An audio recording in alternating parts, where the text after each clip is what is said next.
Bonjour à toutes et à tous et bienvenue dans cette nouvelle émission. À force de faire des liaisons partout, on ne sait plus comment bien les faire. Bienvenue dans cette nouvelle émission du Rendez-vous des Futurs.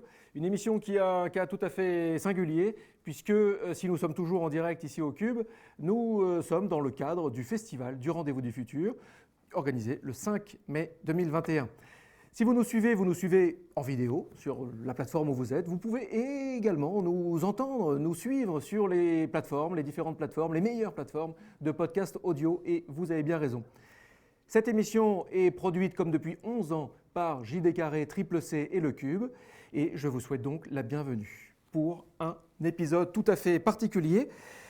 Je suis heureux d'entamer ce dialogue avec Marc Dufumier. Bonjour Marc. Bonjour. Alors Marc Dufumier, je vous présente à nouveau en quelques mots. Professeur émérite AgroParisTech, président de la nouvelle association pour la Fondation René Dumont, membre du comité scientifique de la Fondation Nicolas Hulot, membre du conseil scientifique de l'Institut de recherche pour le développement, l'IRD. J'étais. C'est Oui. du passé. C'est du passé. C'est dans le pédigré, on va dire. Président de Commerce Équitable France également et administrateur du Centre d'action et de réalisation internationale, le CARI. Évidemment, on va parler agriculture, on va parler agroécologie, on va parler paysage, on va parler rapport, lien avec le vivant. J'ai envie de vous demander d'abord, Marc Dufumier, comment allez-vous ? Écoutez, très bien. Voilà, je viens de passer les 75 ans, je suis vulnérable, j'ai été vacciné, ça va. Ce confinement, vous l'avez vécu de quelle manière ? Alors ça a été pour moi l'occasion de rédiger encore un ouvrage qui n'est pas encore sorti, mais qui porterait sur nature et culture, réconcilier nature et culture. La dernière fois qu'on s'est vu, vous êtes venu ici il y a 2-3 ans, je crois que c'était au moment de la négociation de la politique agricole commune. Vous n'étiez pas particulièrement optimiste à ce moment-là. Donc ma question est évidente, c'est où est-ce qu'on en est là de l'agriculture française et comment ça s'est passé cette PAC ? Parce que c'est pas que c'est opaque justement toutes ces négociations, mais un petit peu et on n'a pas tout suivi. Écoutez, effectivement, d'abord ça a été retardé, donc la réforme a été retardée. C'est la phase finale un petit peu de négociation entre à la fois la Commission, les États et le Parlement européen. On est encore en négociation ? On est encore en Toujours. négociation sur des amendements à un texte, mais le drame, c'est que malgré le Green New Deal qui nous avait été annoncé, le Parlement européen et surtout la nouvelle Commission a pris le texte ancien de l'ancienne Commission et ne l'a que modifié que par quelques amendements. Donc non, c'est pas génial. Donc c'est pas un génial. combat On est en train de perdre continuer. 7 ans. C'est ça. C'est que c'est des négociations. Donc la dernière fois, c'était, je crois, il y a 3 ans, vous êtes venu sur ce plateau. C'était déjà des négos bien entamés. Oui. On est toujours en négo. Oui, j'étais pas très optimiste. Aujourd'hui, je suis furieux. Donc c'est de l'optimisme bien radical. L'agriculture française, vous nous la décriviez également à l'époque, de manière particulièrement pessimiste aussi, en disant que c'était fini ces grands champs de Beauce, c'était fini cet esprit-là justement. Et que le problème, c'est que ceux qui travaillaient cette terre n'avaient pas forcément, ils ne le vivaient pas pareil. Pour eux, c'était pas totalement fini. Oui, alors là, par contre, ça évolue, et c'est d'ailleurs ça qui éventuellement pourrait redonner un petit peu espoir. Évidemment, ça évolue du côté des consommateurs, la consommation de produits, on va dire, labellisés, bio, terroir, etc. Ça croît, c'est une croissance à 2 chiffres. La croissance des produits labellisés équitables aussi, c'est-à-dire l'idée que le revenu de l'agriculteur doit être au moins décent, sinon... et autres, et côté, y compris paysans, agriculteurs, la prise de conscience qu'aujourd'hui, cette agriculture industrielle qui visait à produire massivement au moindre coût monétaire, finalement, elle rémunère très peu les agriculteurs. Vous savez qu'il y a un taux de suicide dans la paysannerie française quand même assez élevé, plus élevé que dans d'autres professions.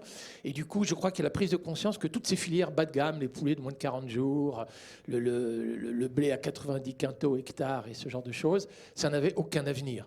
Et du coup, certes, les gens sont inquiets de l'ampleur de la transition à accomplir. Donc, il y a encore beaucoup d'hésitation dans le monde paysan et agricole. Mais la prise de conscience que quand même là, il va falloir amorcer un virage radical Et évidemment, il faut trouver les moyens. Et c'est là où la politique agricole commune aurait pu rémunérer les services d'intérêt général rendus par les agriculteurs par la voie contractuelle, non pas des aides à des paysans comme des mendiants qui ont besoin d'aide pour compléter leurs revenus, mais des gens droits dans leurs bottes qui nous rendent un service d'intérêt général. On a raté ça. Hein. Je crains que ce ne soit pas ça la prochaine politique agricole commune, mais il faut quand même continuer de se battre. Hein. Les agriculteurs méritent d'être correctement rémunérés et peuvent nous rendre des services d'intérêt général, pas que des pollutions, hein, j'insiste. Ouais. Ils peuvent continuer effectivement à rendre énormément de services. Il y a quand même du coup quelques graines positives qui sont semées. Le changement est quand même en marche, mais il vient d'en bas en quelque sorte, il vient du consommateur. Oui, il vient du consommateur, très clairement, d'une prise de conscience des consommateurs, des prises de conscience des citoyens. Il y a quand même toutes les actions sur le climat, quand même, les conventions climat. On voit bien que quand même, il y a des quantités de choses qu'on ne peut plus ignorer aujourd'hui. Et même, je crois qu'il y a la prise de conscience que parfois la politique du déni, vous savez, oh, le réchauffement climatique, attendez, c'est pas avéré. Oh, le glyphosate, on ne dit pas cancérigène avéré, on dit cancérigène probable et ce genre de choses. Je crois que les gens découvrent qu'ils sont trompés par de tels discours. Ouais. Et du coup, ils le vivent parfois très mal. Mais c'est vrai que de là à se dire, alors maintenant, comment va-t-on faire sans glyphosate ? Ça, faut quand même qu'on aide à ce que des solutions. Et c'est pas, vous savez, on a interdit les néonicotinoïdes, on les rétablit 2 ans après. On interdit le glyphosate et on le rétablit après. Et on dit, on n'a pas trouvé de molécule de substitution. Mais aujourd'hui, tout le monde sait que la solution, c'est pas une molécule de substitution. C'est un changement radical des formes techniques de production. Il y a un élément en début de semaine, je crois, dans le Sud-Ouest, le Conseil interprofessionnel des vins de Bordeaux, le CIVB, qui l'été dernier plaidait pour un assouplissement des règles du bio. Donc, il disait le bio d'accord, mais si c'est beaucoup plus simple pour nous d'y accéder. Le CIVB, alors c'est une déclaration pour l'instant d'intention, j'ai cru comprendre, s'engage dans le 100% vignoble engagé dans le bio d'ici 2030. Donc on est déjà dans un temps plus court qu'avant, on parle plus de 2050-60.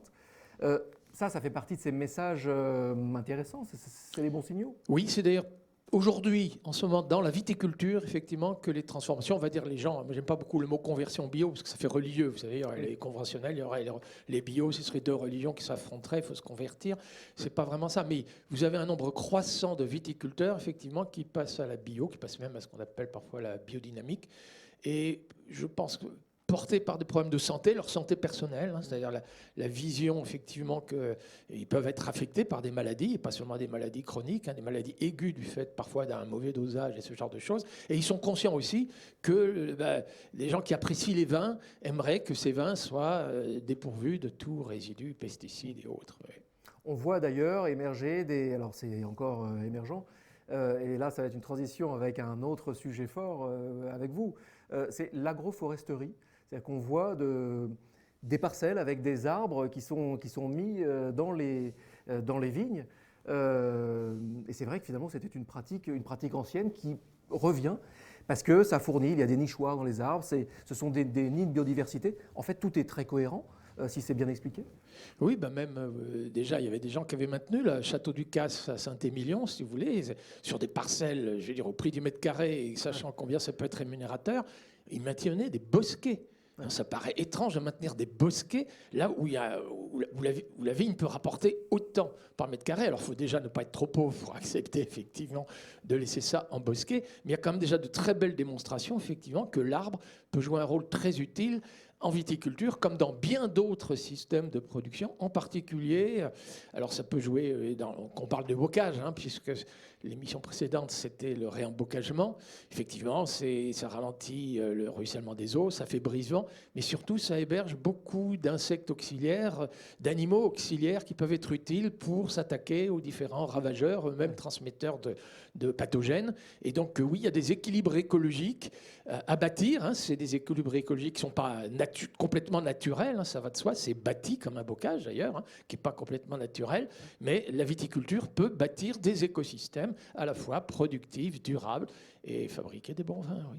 Et sur le bocage, Sébastien Lacomblaise, dans une précédente émission, effectivement, l'un des réalisateurs du film Vers une civilisation des jardins, que je vous recommande, nous resituait le bocage en nous redisant juste que c'était une construction humaine. C'est-à-dire que l'homme est quand même capable de faire des choses sur le long terme et de faire des choses utiles aussi.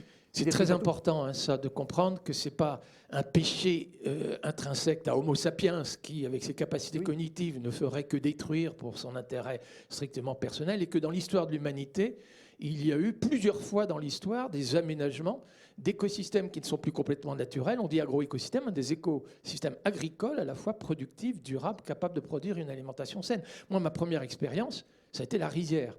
J'arrivais à Madagascar, j'étais agronome un peu formaté, je savais ce qu'était une variété de riz améliorée, paille courte, mais du coup concurrencée rapidement par des herbes adventices, des herbes concurrentes, ce que j'appelais d'ailleurs mauvaises herbes. Puis elle était gourmande en engrais, sensible aux insectes. Et ces femmes malgaches analphabètes, moi j'étais diplômé, hein, m'ont vite se fait comprendre que dans la rizière, mais il y avait des canards, il y avait des poissons, il y avait des grenouilles, il y avait des escargots. Moi, avec mes produits en seed, je tuais toute leur source de protéines. Et elles m'ont expliqué, mais regardez le canard, monsieur Dufumier, il est en train de picorer ce que vous appelez la mauvaise herbe, et il ne s'attaque pas au riz. Et regardez, monsieur Dufumier, les canards, ils s'attaquent précisément aux cicadelles, ils s'attaquent aux insectes prédateurs qui transmettent les agents pathogènes. Donc vous, vos produits en seed, on n'en a franchement pas besoin. C'est des femmes malgaches analphabètes qui n'ont jamais prononcé le mot de agroécologie, mais c'est bien elles qui m'ont initié à l'agroécologie. Et sachez que si en Asie, si densément peuplée, les forêts vierges ont été conservées aussi longtemps que ça, parce que c'est aujourd'hui qu'on les détruit pour faire des palmiers à huile, de l'agrocarburant, ce genre de choses. Mais si elles ont été préservées, c'est que très tôt dans l'histoire de l'humanité, les Asiatiques avaient inventé la rizière. Et la rizière, la nature, c'est un marais. Mais la rizière, c'est un écosystème agricole aménagé et intelligemment aménagé. Alors ne désespérons pas, pour l'avenir, aménageons des agroécosystèmes qui soient productifs, durables, avec une alimentation saine. Mais ce que vous disiez effectivement à Madagascar est important parce que ça souligne juste le fait aussi qu'à un moment, il faut accepter. Oui, vous étiez un lettré, vous étiez ingénieur agronome, vous arriviez avec tous vos tableurs à l'époque, avec les produits en seed, en reed. Et c'est accepter qu'en fait, il y a eu un tas d'erreurs dans ce background et qu'il fallait remettre en question, qu'il fallait savoir expérimenter. Alors ça, c'est très important, hein, que quand on a un diplôme et qu'on se prétend scientifique, on ne veuille pas devenir scientocrate. C'est-à-dire qu'au nom de la science, je sais ce qu'est la variété améliorée, je connais le bien, je sais ce qu'est une mauvaise herbe, je connais le mal, et du coup, je suis missionnaire et je vais vous enseigner la bonne nouvelle, variété améliorée, mauvaise herbe, voilà comment il faut faire. Alors ça, le scientifique qui arrive du haut vers le bas, vers la paysannerie, et qui ignore les succès d'une recherche empirique de plusieurs siècles, de sélection paysanne, que ce soit des sélections variétales, que ce soit des sélections de races animales, que ce soit des sélections, les savoir-faire qui ont été accumulés, parfois d'ailleurs transmis avec des langages coutumiers qui sont incompréhensibles pour le scientifique. Il faut être très clair.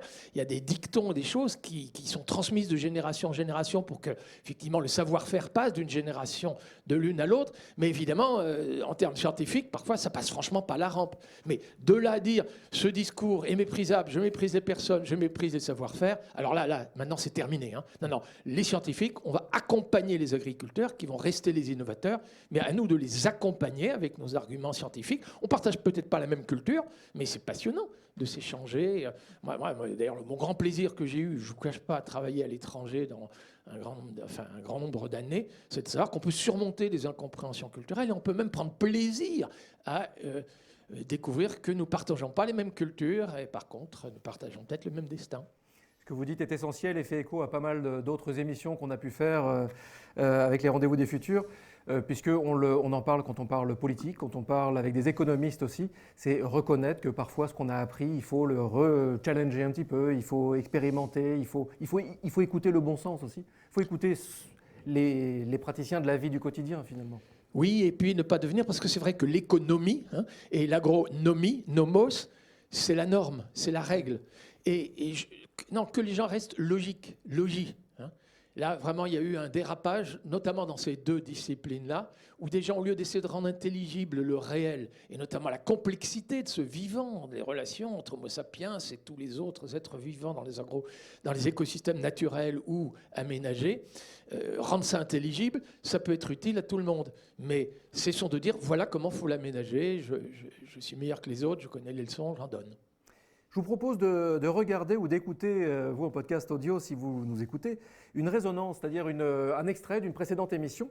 C'était une émission tout à fait spéciale organisée à Bordeaux et avec plusieurs invités, dont Nicolas Thierry, qui est actuellement vice-président du Conseil régional d'Aquitaine. et de Nouvelle-Aquitaine et qui nous parle d'une sorte de vision d'un monde utilitariste. Et on se retrouve juste après, donc avec Marc Dufumier, dans cette émission Rendez-vous des Futurs.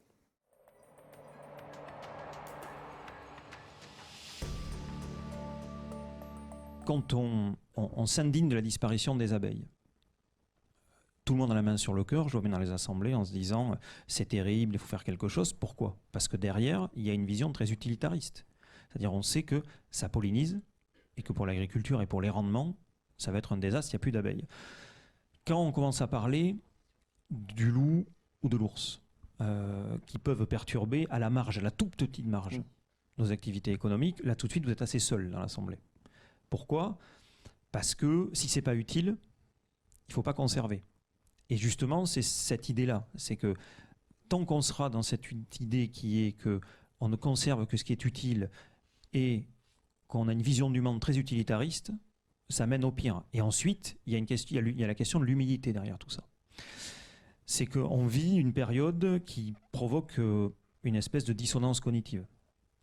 C'est-à-dire que dans 2-3 décennies, je prends un exemple, dans 2-3 décennies, on sera certainement capable d'envoyer une femme ou un homme, une femme j'espère, marcher pour la première fois sur Mars.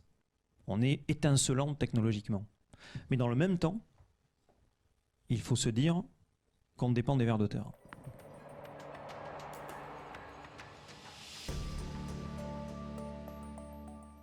De retour dans cette émission Rendez-vous des Futurs avec Marc Dufumier. Les derniers mots de Nicolas Thierry, on dépend des vers de terre et on croit qu'on va aller marcher sur Mars. C'est vrai que ça provoque forcément une dissonance cognitive. Oui, non, c'est très vrai. Alors, l'idée de l'utilitarisme, à la limite, moi j'accepte d'être traité d'utilitariste. Parce que très jeune, quand j'ai fait ma formation d'agronome, c'était quand même pour mettre fin à la faim. Donc il y avait des famines et le rôle de l'agronome, s'il peut être utile donc pour mettre fin à la faim en aménageant des agroécosystèmes productifs et durables, moi j'accepte d'être traité d'utilitariste.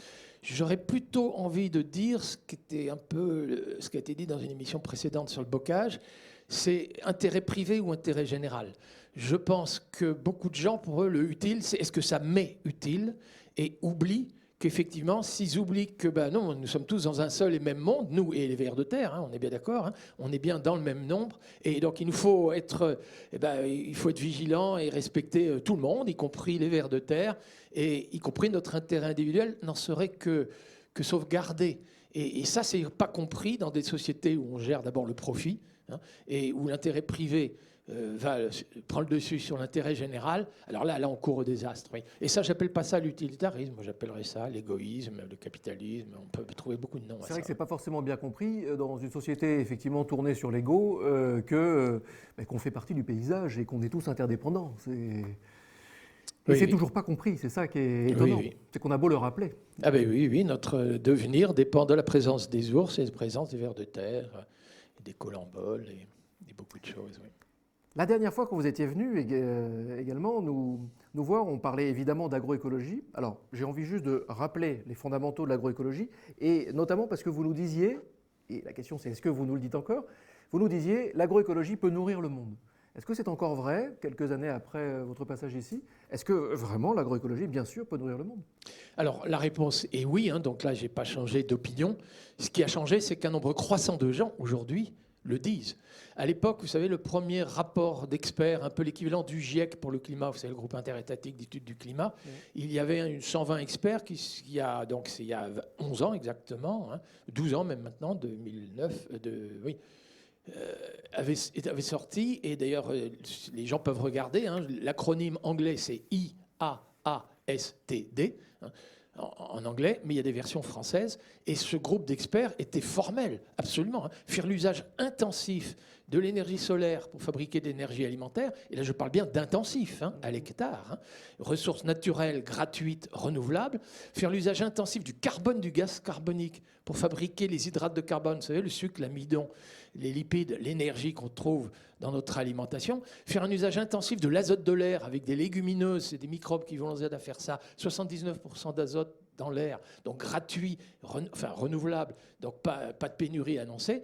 Alors par contre, pour les éléments minéraux, c'est vrai qu'il y a le phosphore qui nous inquiète, parce qu'on nous dit que d'ici 3-4 décennies, les mines de phosphate, le coût d'exploration et d'exploration de nouvelles mines de phosphate va devenir de plus coûteux. Mais justement, vous parliez d'agroforesterie, de l'arbre avec ses racines profondes, capable d'aller chercher des éléments minéraux quand la roche-mère en sous-sol est altérée, ça remonte avec la sève, ça va dans la feuille tombe à terre et ça fertilise la couche arable. Le pommier avait un rôle fertilisant. Les arbres peuvent avoir aussi un rôle fertilisant. Ils ont bien des rôles, mais ils peuvent avoir aussi celui-là. Puis alors maintenant, on connaît encore, parce que ça progresse, des champignons mycorhiziens. On connaît la truffe en France, on est des gourmets, mais qui s'incrusent dans la racine de l'arbre, qui s'incrusent dans la racine de la plante annuelle, enfin de 80% de nos plantes alimentaires, et capables d'aller débusquer des éléments minéraux qui sont déjà dans la couche arable, mais coincés dans les argiles. Donc, je veux dire, mais alors ne mettons pas de fongicides. Il y a une maladie, une plante, ne lui apportons pas un fongicide parce qu'on pourrait tuer les champignons utiles du sol. Alors là, ça devient compliqué et c'est ça la vraie question. Mais oui, les agricultures qui s'inspirent de cette agroécologie scientifique, nourrir mais bien plus de 10 milliards d'habitants, c'est parfaitement possible. Et ce ne sera pas une agriculture extensive qui a besoin de grandes extensions. On va déforester la forêt amazonienne, la forêt congolaise ou la forêt de Bornéo. Ça non. Non, on ne va pas devoir plus de grandes extensions. Mais on peut, à l'hectare, faire un usage intensif de ce qui ne coûte rien et renouvelable. France Stratégie, il n'y a pas très longtemps, a publié une étude, c'était peut-être il y a 1 an ou il y a quelques mois en tout cas, qui pointait le fait que l'agroécologie était plus rentable, mais moins aidée. L'agriculture traditionnelle étant très aidée, mais du coup moins rentable que l'agroécologie.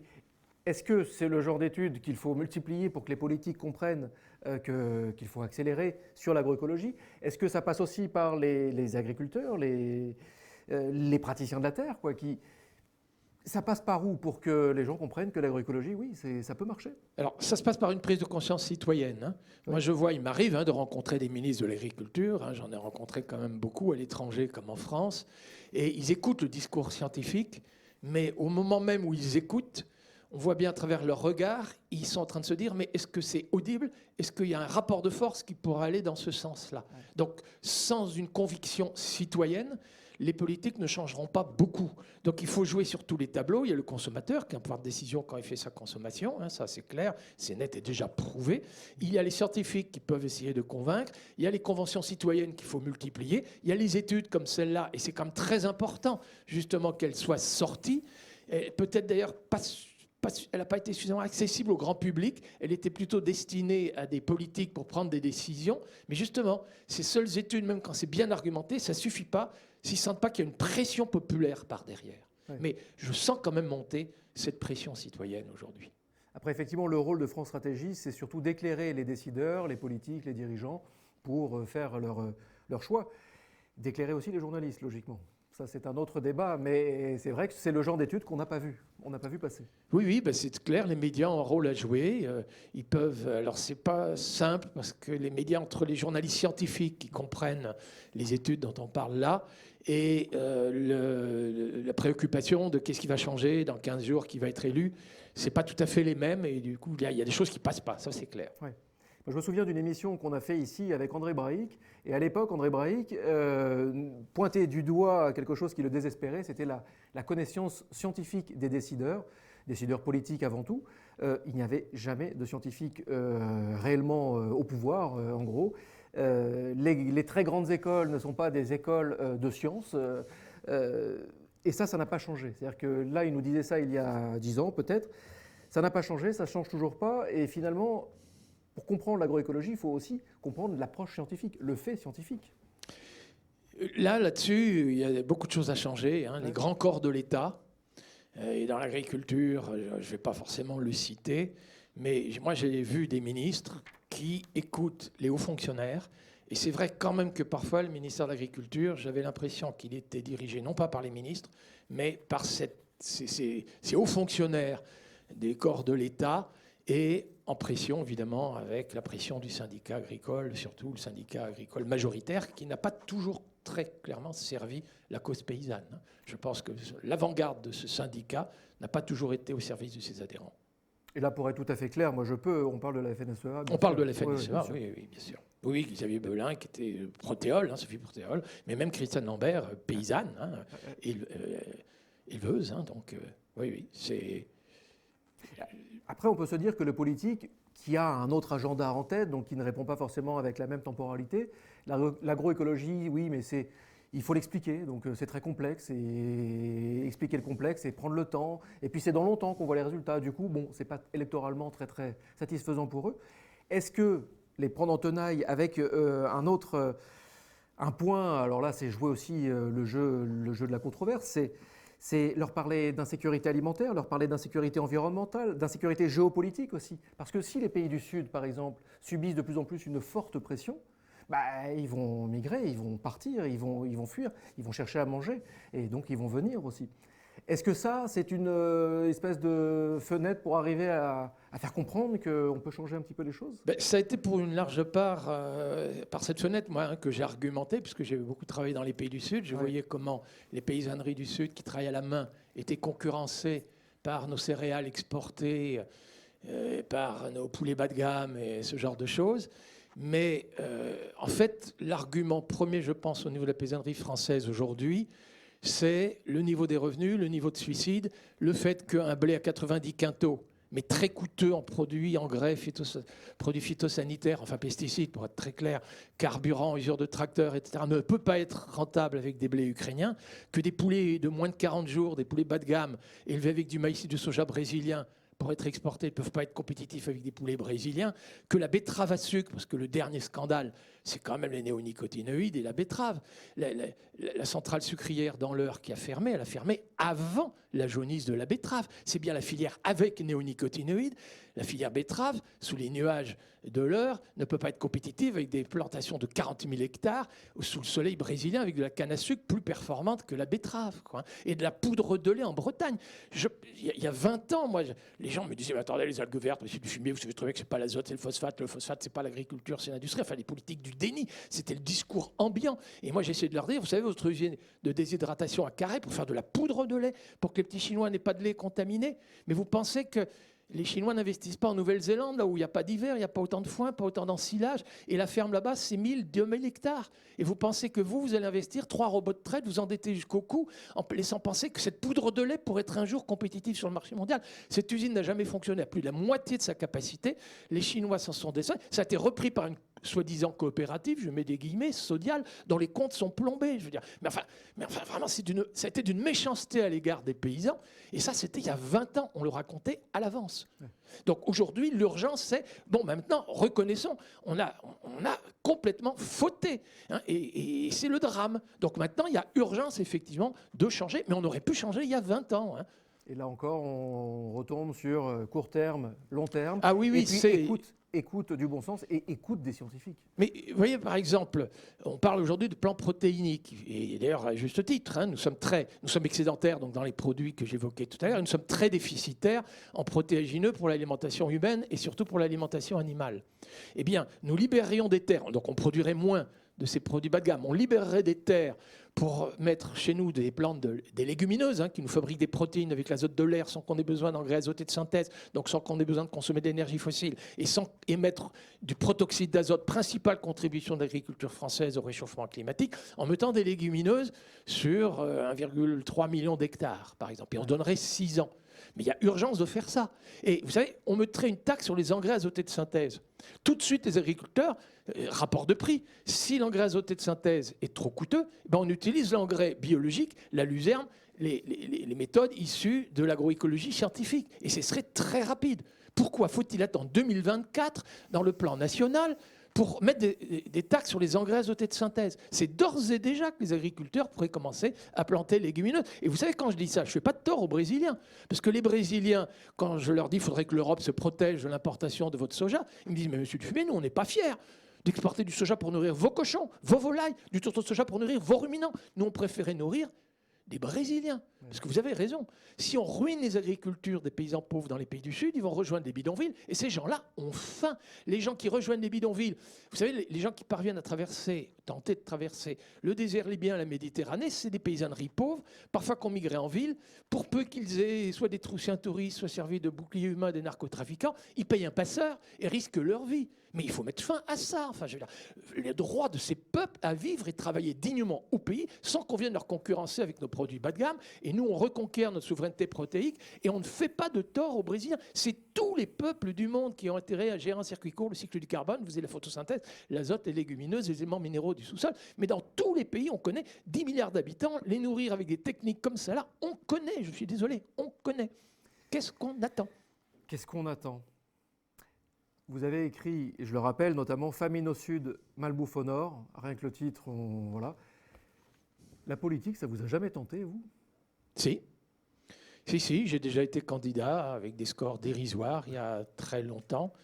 Je suis engagé dans un parti, mais pas très militant. Mon effort militant, parce qu'il y a quand même beaucoup de militantisme, je ne suis pas que scientifique, hein, je suis aussi engagé du fait notamment des résultats de travaux scientifiques. Hein. Je suis convaincu qu'aujourd'hui, le plus urgent, c'est que l'opinion publique change pour que les politiques changent. Et donc, mon temps d'investissement, c'est d'abord d'essayer d'argumenter avec des arguments scientifiques d'une part, puis parfois quand même de bon sens en termes de rapport de force, bien sûr. Oui. Comment vous voyez les prochaines années ? Parce que l'opinion publique, effectivement, doit changer. L'opinion publique, on en a parlé dans une précédente émission aussi autour des médias, du rôle des journalistes notamment. Et on s'apercevait qu'il y avait une défiance de plus en plus forte vis-à-vis des médias et qu'il y avait une sorte de désinformation ou un manque d'information, un manque de recherche d'information. Donc comment on va sensibiliser des publics qui ne veulent pas s'informer, qui ne veulent pas être sensibilisés et qui ne se réapproprient ni leur vie citoyenne, ni leur choix, ni rien. Ils ne s'approprient rien. C'est-à-dire le combat aujourd'hui, il est comme sur les réseaux sociaux. Hein. Il y a des podcasts, hein. Il y a des plateformes de podcasts intelligentes qui font un bon boulot. Hein. Donc, on ne va surtout pas négliger ça. Mais c'est vrai qu'il y a aussi le contraire. Et alors, dans les opinions contraires, je vous dis tout de suite, il y en a une qui est en train quand même de battre de l'aile. C'est, mais monsieur Dufumier, vous voulez réembocager, n'est-ce pas ? Vous voulez remettre des pailles, les animaux sur la paille. Vous voulez refabriquer du fumier. Donc c'est un retour en arrière. Non, aujourd'hui, je crois que tout le monde comprend. Au contraire, c'est hyper moderne, hyper savant. Et c'est d'ailleurs parce que c'est hyper savant et que c'est radicalement... Ça va être par contre moins industriel, plus artisanal. Mais du coup, soyons clairs, hein, on revient toujours à la même chose. Plus artisanal, c'est plus exigeant de travail. Donc il faut rémunérer le surcoût du travail pour une agriculture soignée, bichonnée, artisanale, moins industrielle. Mais n'oublions pas que le lait pas cher nous coûte très cher, on paye des impôts pour retirer les algues vertes, que le pain pas cher nous coûte très cher, parce que pour qu'il n'y ait pas d'atrazine dans l'eau du robinet, on paye l'eau à un coût qui n'est pas quand même négligeable. Et évidemment, les coûts sanitaires, les coûts sur l'espérance de vie en bonne santé de la jeune génération, hein, on prédit quand même à ceux qui sont exposés à ces perturbateurs endocriniens, dont les résidus pesticides de l'alimentation, hein, une espérance de vie en bonne santé peut-être d'une dizaine d'années inférieure aux gens de ma génération, hein, Alzheimer, Parkinson, cancer du sein, cancer de la prostate. Je n'arrive même pas à mesurer ça en termes monétaires. Donc la prise de conscience commence, et j'observe quand même qu'au moins dans ce domaine-là,